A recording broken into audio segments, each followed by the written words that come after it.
Welcome, students.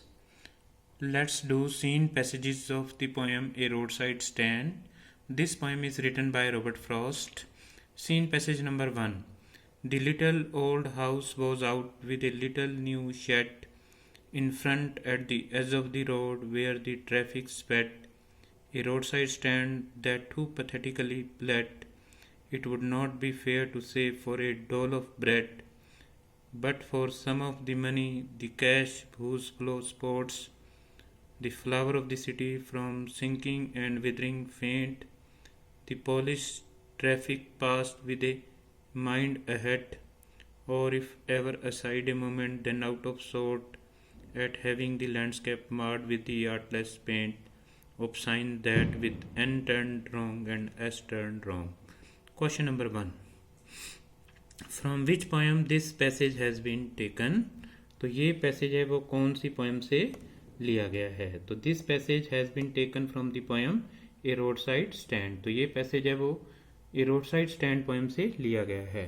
Question number 2, who wrote this poem और passage और stanza. ये poem passage या स्टेंजा किसने लिखा है। Robert Frost wrote this poem, passage और स्टेंजा। ये पैसेज स्टेंजा या पोएम है वो रॉबर्ट फ्रॉस्ट ने लिखी है। Third question, who did built the who had built the little shed और the road side stand. Road side stand है वो किसने बनाया था।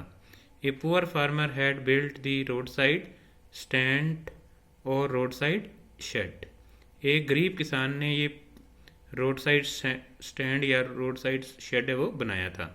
Question number 4, where was the shade. Shed है वो कहाँ पर बना हुआ था। The shade was built on the bank of A road. जो शेड है वो एक रोड के किनारे पर बना हुआ था। Next question, what did the farmer want. Farmer है वो क्या चाहता था। The farmer wanted someone to stop his car so that he might buy something from the road side stand to support his life. ठीक है, वो farmer है वो चाहता था कि कोई कार है वो रोके और वहाँ पर उसको वहाँ से कोई उसका सामान है वो खरीदे ताकि उसके जीवन को कोई सहारा है वो मिल सके।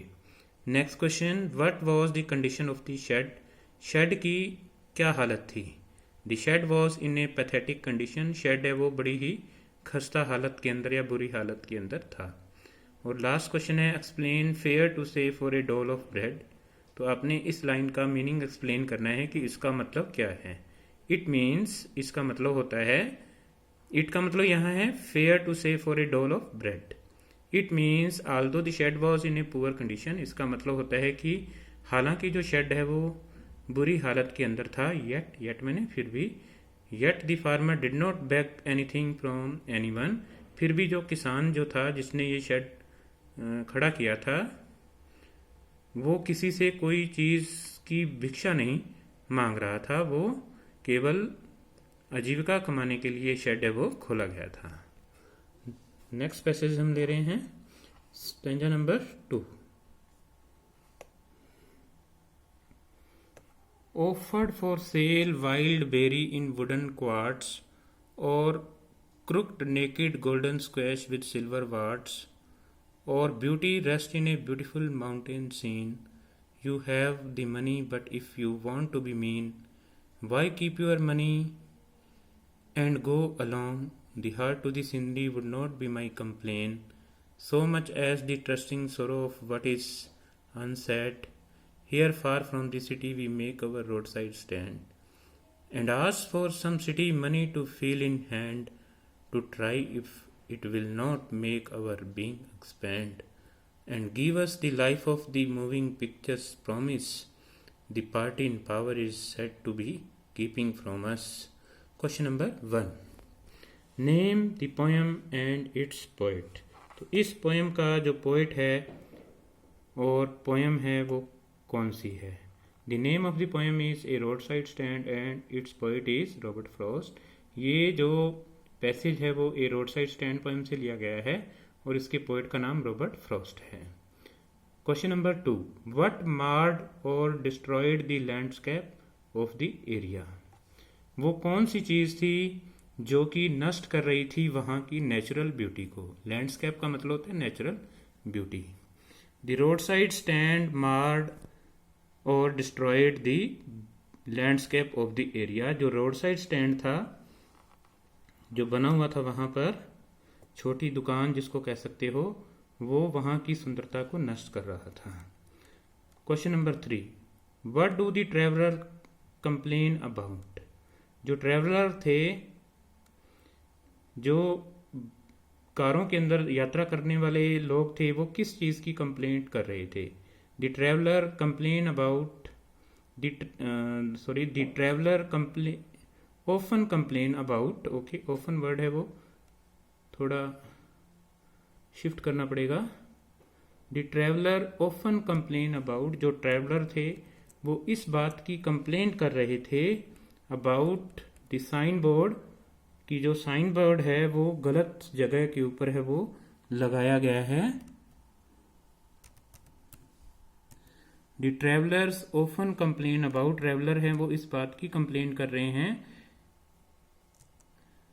The sign board N he is wrongly placed at the place of sign board S, की जो साइन बोर्ड एन है उसको साइन बोर्ड एस की जगह पर लगा दिया गया है। And the sign board S is wrongly placed at the place of sign board N, और जो साइन बोर्ड एस है उसको साइन बोर्ड एन की जगह पर लगा दिया गया है। Question number 4, what does the farmer offer for sale. Farmer ने सेल के लिए कौन सी चीज है वो रखी हुई है। The farmer offers wild berries and golden squash for sale. Farmers ने वाइल्ड बेरी यानी कि जंगली जामुन और जो गोल्डन स्क्वैश है, स्क्वैश एक प्रकार का जूस होता है जो कि फ्रूट से और वेजिटेबल से बना होता है, उसको सेल के लिए रखा हुआ है, उसको बेचने के लिए रखा हुआ है। Question number 5, what were put in the wooden quartz for sale. जो लकड़ी के डिब्बे थे, ठीक है, उसके अंदर कौन सी चीज है वो सेल के लिए रखी हुई थी। तो wild berry and golden squash were put in the wooden quarts. जंगली जामुन और जो गोल्डन स्क्वैश है उसको वुडन के क्वार्ट्स के अंदर सेल के लिए रखा हुआ था। Last question, which word in this passage mean. वो कौन सा वर्ड है जिसका मतलब होता है कंटेनर्स। तो कंटेनर क्वार्ट्स को बोलते हैं। ए काइंड ऑफ वेजिटेबल एक प्रकार की जो सब्जी होती है उसको हम यहाँ पर स्क्वैश से मीनिंग ले रहे हैं। तो student, these are first two passages of the poem. Okay, we have done their comprehension.